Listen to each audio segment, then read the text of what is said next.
It's not a question of you got to be a certain person who lives in a certain way, or you got to be deemed a deity, or you got to be deemed someone special and important. We are all that. We are source energy, which is the God source.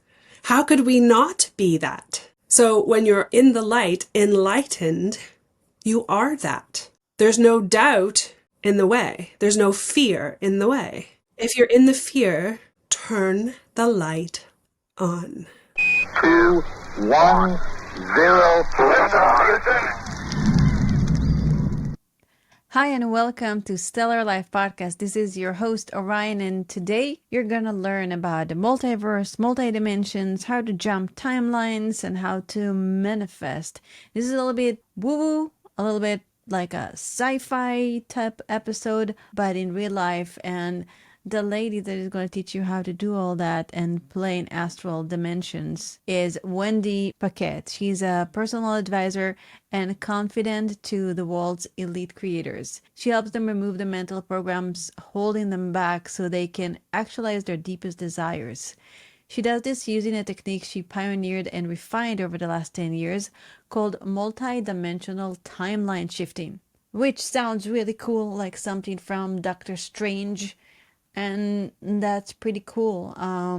There are so many things in this universe that we don't know. Some might sound real and some not, but who are we to tell what's real and what's not? There is so much that we don't know because there are things that we know, and there are things that we don't know. And today we're playing in the realm of the things that we don't know. Wendy's clients are able to access self-actualization and their peace paradigm with extreme clarity, achieving limitless visionary success in life and business. And now, without further ado, on to the show.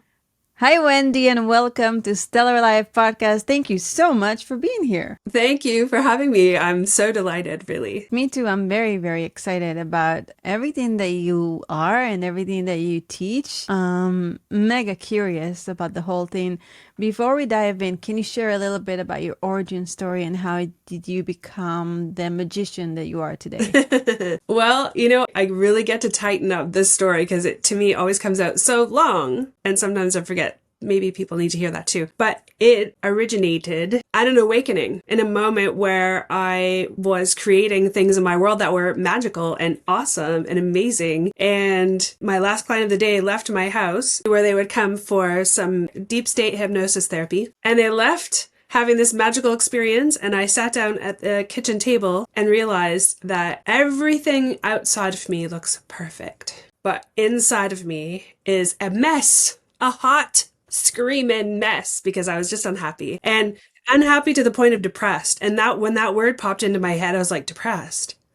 What? And all of a sudden I triggered myself in anger with that word depressed because I realized what my outside's just not matching my inside. And so I basically had a moment where I started to cry, super angry. I took myself into the bathroom, looked myself in the eye in the mirror and was like, okay, listen, if asking is given is true, and if angels and guides and God and everything of aliens, whatever, if it's all true, things I can't see with my eyes, but can address with my mouth, right? With my words. If that's all true, then I'm going to ask, and I want it to be given because I'm not happy. And so I'm asking for whatever is out of alignment for me to be dropped into alignment now, or pluck me off this godforsaken hurling stone in the multiverse. Wow. And that's the moment that I got what I asked for. It came from a session I did on myself. I took myself in the bathtub where all cool things happen. A bubble bath and magic all at the same time. Or two birds with one stone, get clean and have a cool experience. And I had an encounter with a master who happened to be in the likeness of God. And in that moment, when I was face to face with him, instead of me being able to spew out all these questions and get answers, he opened up his arms to give me a hug. Wow. And I gratefully received that hug, and all of the words went out of my head. And while I was hugging him, he disappeared inside of me. And instead of like just being in curiosity, I felt a pang of anger, like, where did you go? what happened? And then he spoke and that changed everything. He said, your first task is to love with my heart. Wow.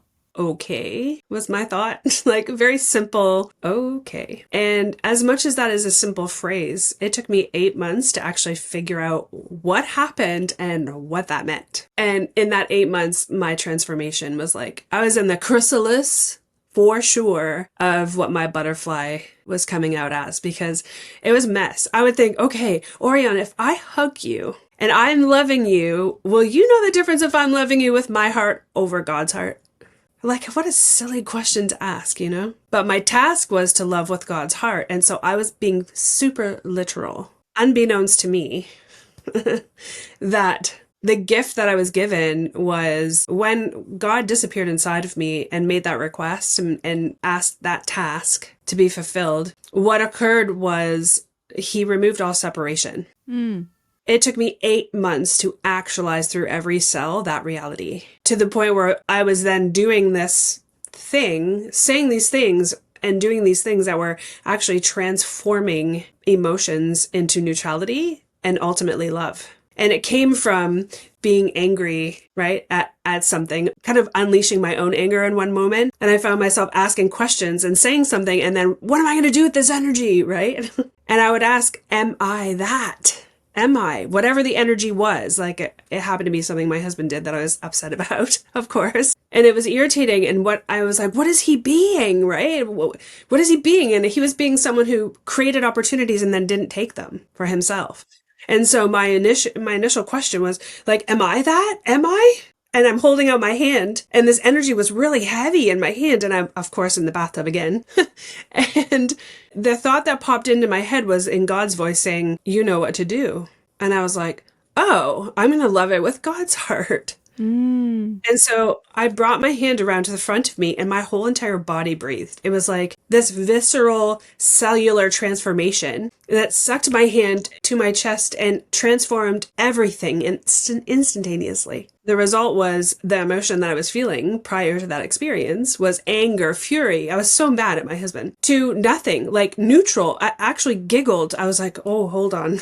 What just happened? Right? I took anger and transformed it instantaneously to almost joy, like to neutral. And so my question was like, what did I just do? And so I reverse engineered what I did, and I did it again. And lo and behold, it works every time. And the next day, actually, I was at a ladies' conference, and the woman that was running it says, do you have something to tell me? I feel like you have a message for me. And I'm like, no, but can I try something on you? And it worked on her too. You just put your hand on her? That's what you did? No, it was through conversation. Like I was having a conversation. What caused me to know what to say to her was she kept calling herself a control freak. And she was insistent. Oh, I'm a control freak. Because I'm a control freak, I want to do this. But for me, that word was like ringing weird in my ear, louder than everything else, and felt totally incongruent to who she was as a human. And so when she said, oh, do you have a message? I'm like, no, but I have a thing that I'd like to try. And all I did was I took the understanding of that information about control freak, what she was calling herself, and I go, are you that? Like, are you control freak? Are you? And she's like, well, I go, answer from your soul. She says, she goes, well, no, I'm actually not. I'm like, okay, let's take this energy and take a nice deep breath through your heart space and breathe in and receive back all the energy you've been holding separate from yourself, which is the thought process or the programming that you believed you were a control freak, but really you're not. And she took a breath and she went, and she closed her eyes, and all of a sudden she opened them and went, what did you just do? I was like, oh, look at that. Works on other people. That's amazing. How long ago was that? 9.5 years ago. Wow. Nearly a decade. And how did that shift into manipulating timelines, and what are timelines? Yeah, so that was the initial awakening where all things like, you know, when you realize that transforming energy instantaneously, literally from anger to joy or anger to neutrality is instantaneous and happens every time, it blows apart everything you believe to be true about this reality. And when you realize that when you have no separation from your reality, that you are everything that you see, then now what? It's limitless and endless. So what happened was I began working with people and just working on the things that were current in their reality now, like what's happening in their world that's coming up for them, that's creating these emotions. And we just keep transforming all these emotions and learning that the emotions are attached to a behavior, which I call programming. And we literally turn off the programming, which turns off the emotions. Right? So anything that used to trigger that emotion no longer triggers that emotion, meaning then you raise your frequency into higher levels because you're no longer going deep into those lower frequency emotions. Well, somehow I got an interview on a YouTube channel. It was really wild how it happened. And people started reaching out saying, hey, I would love to work with you or whatever. So I started working with people like far more regularly from across the globe on Zoom. And this was like, right, 9.5 years ago. One of my clients worked with me for an entire year. And at the end of the year had said to me, you know what I really always would love to have learned? I have this real like deep need to like channel. And in my world, the perspective I have is that when the universe is a reflection of you, then you're only channeling yourself anyway.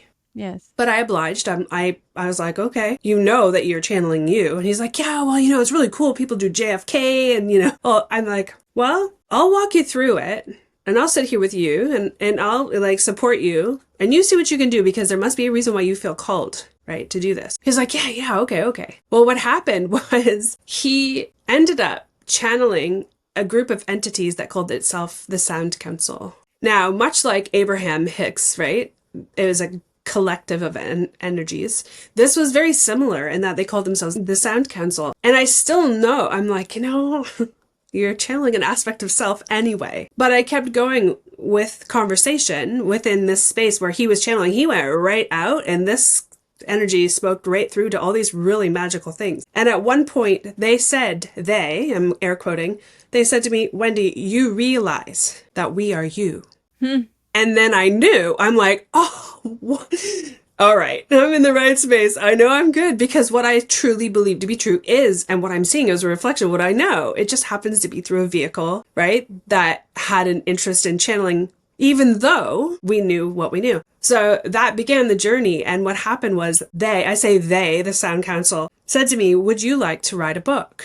We would like to know if you would like to write a book. And I instantly went into the humanness of, well, oh my gosh, this is it's a client. They live across the globe in another country. Is it calling? What, like, how would that work? I went right into my human about it. And I mentioned it to a friend and they said, let's back up, Wendy. You're telling me an aspect of Source, which is also you, asked you if you'd like to write a book for humanity and you got to think about it.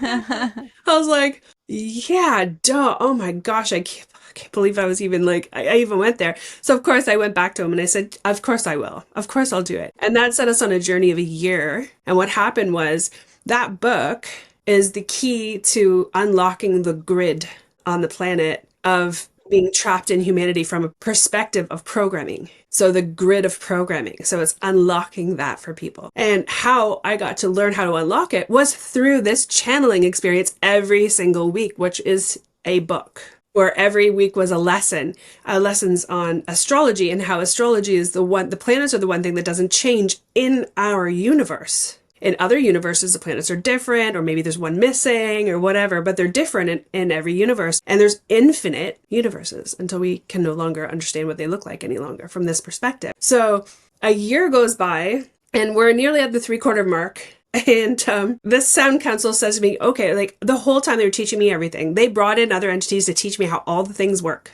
on the planet. Then they walked me into things, if I were to describe it that way. They walked me into learning without me knowing I was learning. Do you know how sometimes we do that to kids, right? We kind of walk them into a scenario and we teach them something without teaching it to them like directly. Well, they did that with me, almost as though I was a child, right? And they would ask me to see in, say, my mind's eye, in the etherics of the energy of this reality, if I could see a planetary map. And for some reason in that space, instantaneously, I could see it, right? I was like, oh, yeah. Like, okay, can you see this? Like, they kept asking me if I could see all these things, and I could instantaneously. It was It was as though it's always been there. I was just made aware when I was asked the question. And as they walked me through it, I was able to see this, like they said, can you see the script running on this planetary map? And I could see things running, symbols running across this script. And they're like, I said, yeah, I can see that. They're like, okay, just clear it away and look beyond that. So I did. And I said, well, like, what is that script? They said, that's someone living. As they're living their life, their script's being written. I was like, oh, Wow. yeah, that's interesting. So I went beyond the script of living into the programming. And so they basically walked me into how to see all the programming and what it looks like. And long story short, one day they say to me, okay, the being that's channeling us right now. I said, yeah, okay, you're doing that now. Yes. Can you see us, meaning the Sound Council, on the map? I'm like, well, yeah. Okay, can you see the script running? Yes. Can you see, XYZ? I'm like, yep. They're like, okay, now the program that's running us through the channel, can you see that? I'm like, yeah, it's running as a binary sequence of zeros and ones. They're like, okay, well, shut it off. I'm like, okay. So they're walking me through this. So I shut it off. And the person that was channeling them, opens his eyes and goes, what just happened? He goes, I'm channeling myself. They had me shut themselves off in order to have the person that was channeling channel their soul. And they warned me ahead of time, but I didn't even see it coming. So they're like, yeah, you realize at some point he's not going to channel us anymore. He's going to channel his soul. And I'm like, yeah, of course, that makes total sense, right? Okay, do you see where we are on the map? Yes. Can you see our script running? Yes. Can you shut it off? Sure. So if one is channeling aspects of themselves, can they make a lot of mistakes? Well, they never make mistakes. What they're doing is if they believe they're channeling something other than themselves, that's the program, because you are all that is. Knowing it is one thing. Like having the concept of course, oneness is, right? You can have the concept, understand a concept of oneness, but when you are actually living as that concept, so it's no longer a concept, it just is. That's another thing. So if someone's channeling, you know how some people, they say, oh, I'm going to channel JFK, I want to channel whoever. They're tapping into the data in the matrix and the data in the field of energy and source channeling the data from that being when they were alive. Now, when all is said and done, there's infinite timelines with infinite lives running, which means they could tap into a life where ideally with no time, that person, that human's still living, which would appear like a past or a future, but it's actually all in the now. So how do we know if we live in a good timeline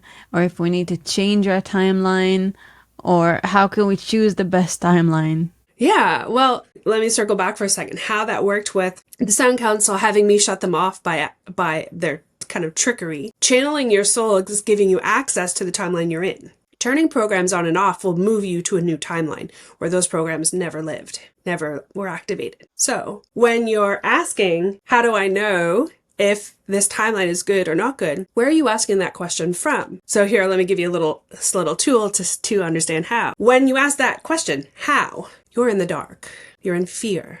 I don't know if this is a good timeline for me, which is a fear-based question. Because you don't know, right? You're afraid, oh, what if it's not? What if it is? I don't know. What if I don't choose to change it? And what if I stay here? So how we see that is, this is how my interpretation, I'll get visuals for everything. If you're in a room that's like, there's no doors, there's no windows, there's only a light switch and a light, and the light is off, the light switch is off. And you're going, I can't see anything. How do I get out of here? How do I find my way home? How do I find the light switch? How?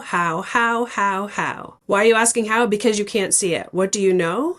Everything. When you're in the light. So if the light's on, light switch is on, that's what I would indicate as enlightened. Literally, the light is on. When you are enlightened, you know. When the light's on, I could look around the room and see everything. I could see every corner, every spider, the light switch, the light, the floor, the walls. I could see everything. Oh, look it. There's some stuff over there. How do I know? I could see it. I'm in the light. The light is on. When the light is off, we're in fear. The only differentiation between what room you're in is what question you're asking. Because we all have access to enlightenment and endarkenment. We have both of those aspects available at every given time. What makes us believe that we don't have it is the programs that are running. And we buy those programs from religions, from families, from education, right? From things we made up, things we decided we thought were true and really were not. So how Do you know whether you need to change a timeline is in the dark question. Okay, so you ask in the light. So what will in the light question be? Well, if you were in the light, could you not know? I guess if I'm in the light, I would know. Yeah, absolutely. But isn't it so like because of we are human beings, and I don't think anyone is always in the light and always enlightened, and we go up and down, and I guess like the script is changing as we ride this roller coaster of life. And sometimes we're up, and sometimes we can be like, I can be on one roller coaster in one day. Like I can feel like amazing one day, and then something happens less, and then something else happened, and I'm good. So it seems like the script is always changing. So every time I feel great, I have to think about my timeline. I don't know. It's very confusing to me right now. Yeah, well, put it this way. The timeline is just an indicator of where you are. Whether you're on a good timeline or a not good timeline will be indicated by the level of emotions that you're experiencing. Like how many programs do you have running that are causing out of aligned experience in this reality? How do you know what emotions are coming up for you? So one of the things I love to teach is how to identify limiting programs. How you do that is by addressing the emotions that are coming up for you when you're living your life, right? I don't think about the timelines. What I think about is, God, I'm so triggered when my husband does this, right? I felt so angry when so-and-so said whatever. Well, that's an indicator of a program running that's out of alignment of my true nature as source. So I'm not looking and experiencing a timeline that's optimal if I have a bunch of programs running that are keeping me in a lower frequency emotional state. That's how you can tell. Now, the question I often get when I talk about the light in the dark room is, well, how do I turn the light on? If I'm in the dark, how do I turn the light on? Well, isn't that funny that the question begins with that how? How do you turn it on? Well, turn it on. Just turn it on. Right? It's like, imagine yourself in a dark room. In your mind, turn the light on and look around. It's that simple. When you turn it on, the question no longer becomes, how do I turn the light on? You already have it on. How did you know? You know. You just did it. Your whole reality is built in that way. It's never asking, how do I get somewhere? And then going to find out by asking, how do I get somewhere? It's, all right, I want to go from here to there. What does that look like? I'm asking myself. It might be something that I never expected.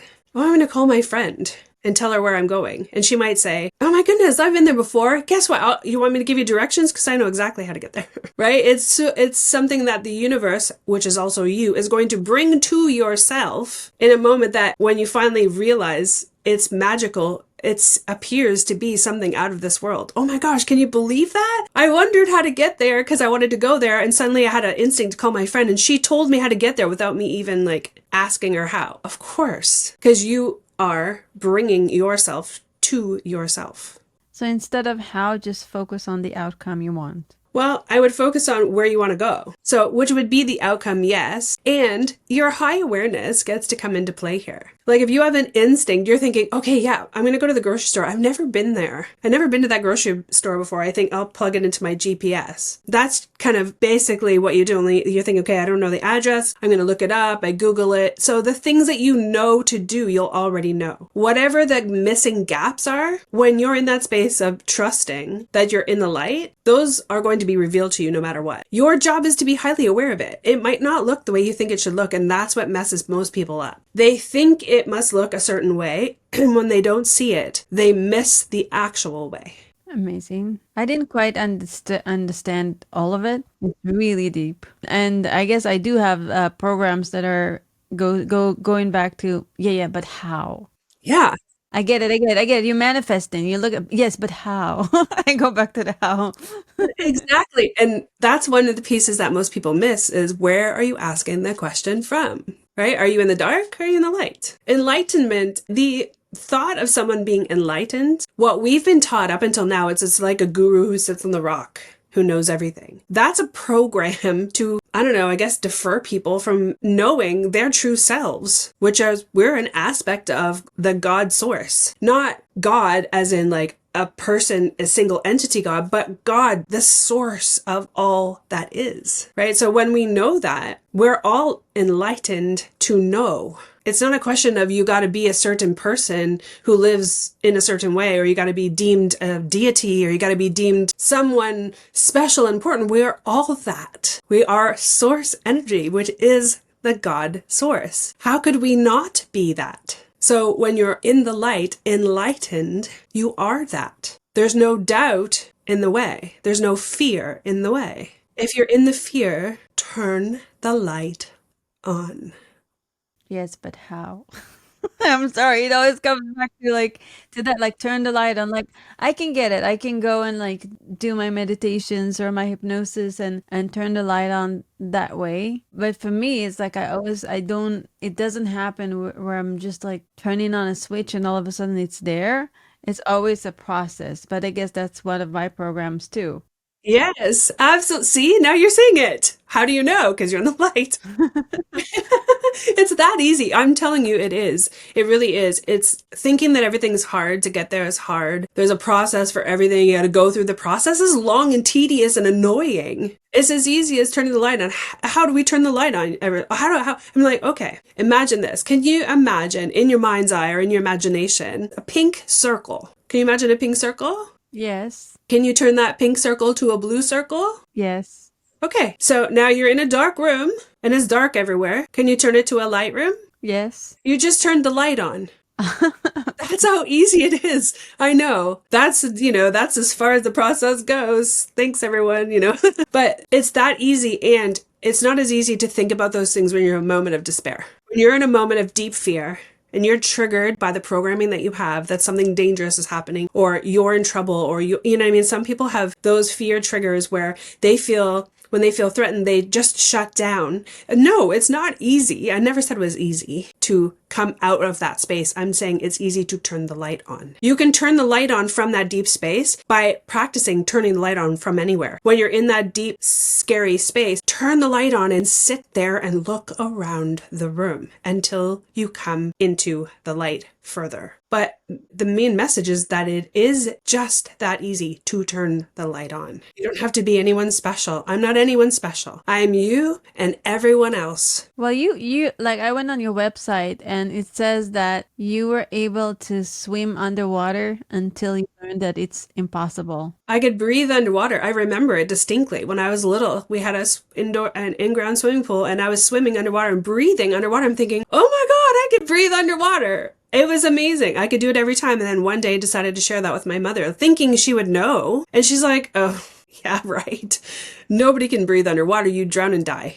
And so, of course, I no longer could do it from that moment on because of what she said. Yeah, and also you can write backwards. Yeah. Right? I don't know why. I could write everything backwards. It just comes out. So yes, it seems like you are special. It seems that way, but I'm not. There's other people can do it too. I just met someone the other day who said she read that about breathing underwater and she goes, oh my God, the same thing happened to me. I just never met anybody who had that experience before. And I said, you've probably met people before and nobody is brave enough or crazy enough to write it. Like, I'm not worried about it because it happened. What are the craziest things you were able to manifest since this awakening for yourself and for your clients? Oh, gracious. Complete transformation of a reality. There's varying degrees of transformation. With my clients is the most fun because it's so easy for me to create transformation with someone when they're ready and willing and when they really want it, when they really want change. It's something to actually change in their life. Everything, if you were to compare now, the gentleman that I still work with, that client that I work with, when he worked with me for a year, we're at levels of unbelievable experience in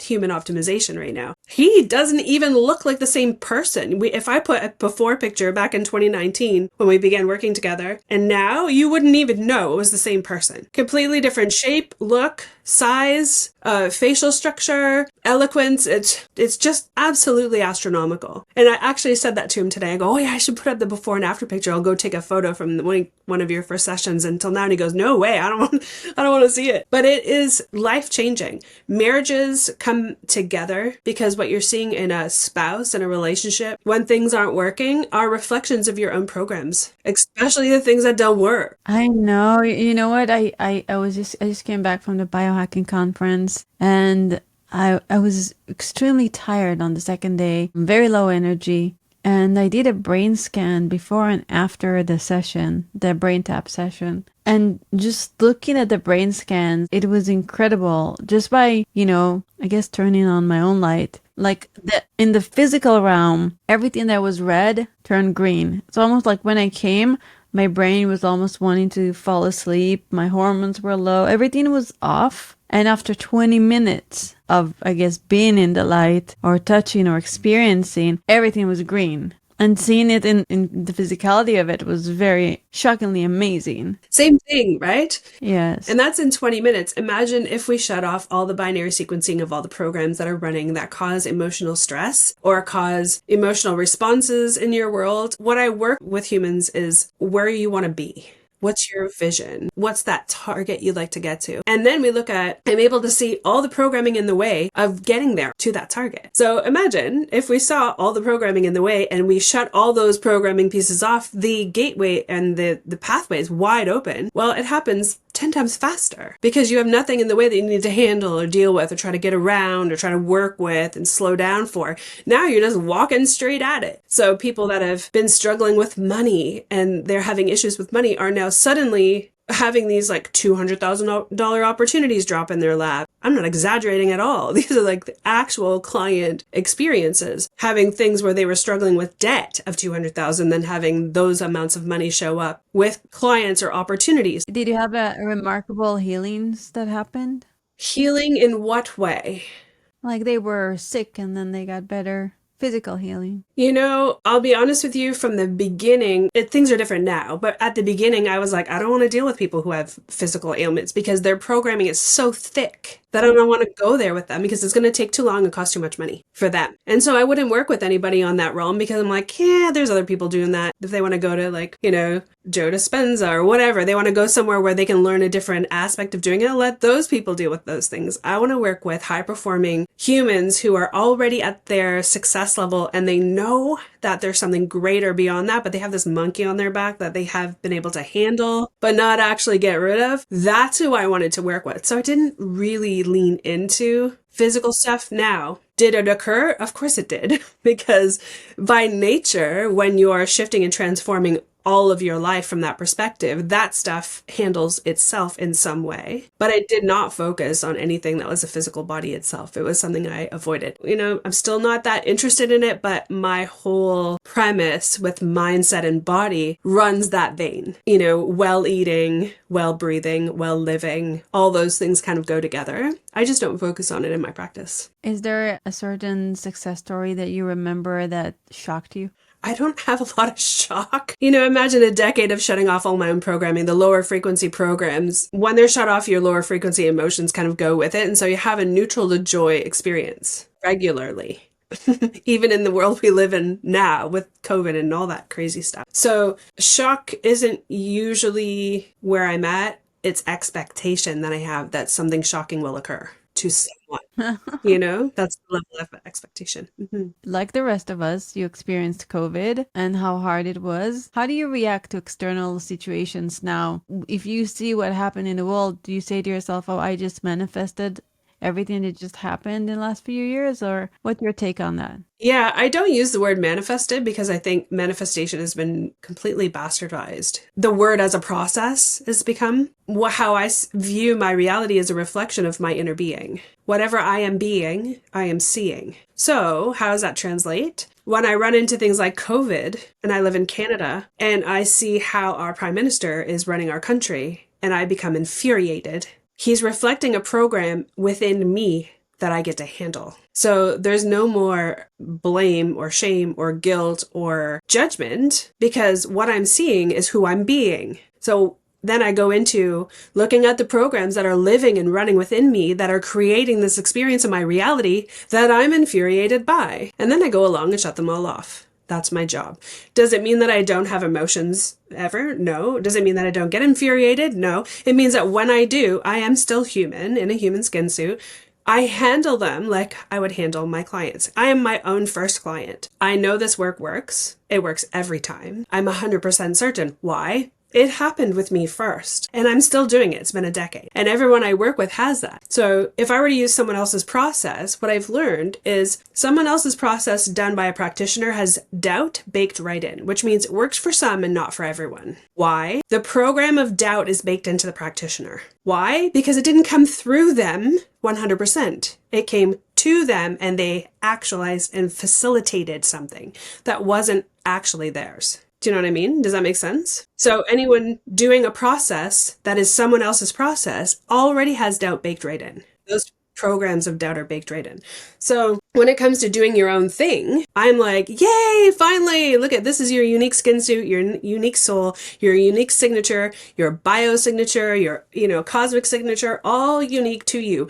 Do you, and it's the most magical, most valuable thing you will ever choose in this lifetime. Amazing. What is a timeline assessment? A timeline assessment, if you're referring to what's on my website. Yes, what does that mean? That means that I have the explicit privilege to communicate with everyone to see where they're at. If they're looking to see where, say you were to pick up or book one with me, what I have the opportunity to do now is support you in seeing where you're at, where you want to go, and what that timeline looks like. So it's an assessment of your timeline current based on where you want to go. Most people used to come and not have a freaking clue what they wanted to do or where they wanted to go, which is why they vacillate wildly and unhappily in their reality because they haven't chosen where they want to go. Not even a single pathway that they can change at any given time. So in the timeline assessment, the one that you can get on my website, it is an absolute assessment of where you are. What timeline are you in right now? Where are you now? Where would you like to go? And what does that pathway look like? And then from that space, that why I say privilege is I get to see who would have some potential to work with me in the way that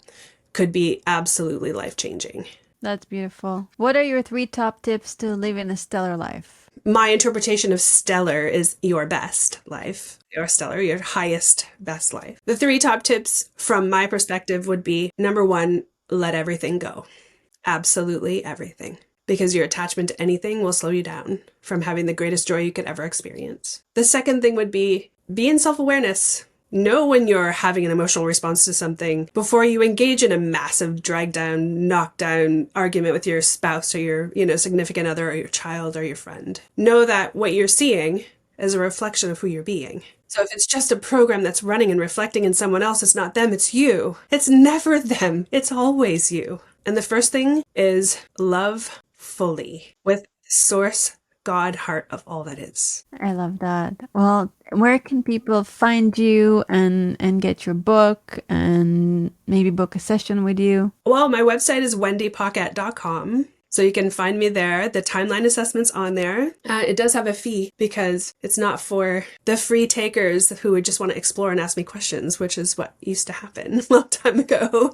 It is for someone who feels really called to this work. And when you feel called, you feel called. And I know just by saying that, people know what I'm talking about. As far as getting the book, I actually have 4 coming out at once. It just kind of happened that way. I have a children's book that's coming out. It's actually ready to go. It should be out. Nice. What is it about? It's called I Am Magic and So Are You. It'll be on my website as soon as it's out. I'm going to start promoting it now. And then I have the one that I'm in the middle of writing, I guess you'd say. I'm done most of it. I'm at 75% through. I'm not going to reveal the name of that book yet until it's complete so that it has its own journey. So all of them will be out, I would say, by January of 2024. So from now till then, they're all going to start coming out one after the other. It's just one of those times. As well, if someone wants to hop on my newsletter list, I believe on my website you can get to it. If not, it'll be up soon enough. And I'm going to be sharing so much more. There's some courses coming out because the first question people ask me is usually, how do I learn how to do this? Can you teach me how to do this?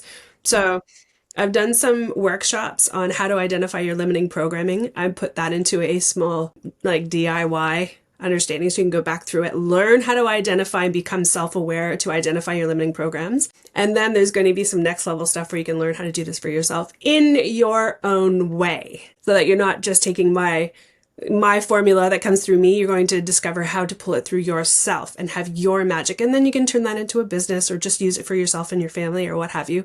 But that's all coming out as well. So it's going to be really super fun second half of 2023. Yeah.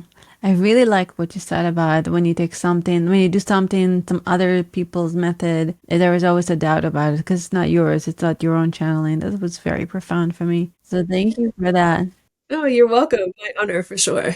Yeah, and thank you for this fascinating interview. I'm so happy to meet you and so happy to be here. Thank you for the invitation to be here with you.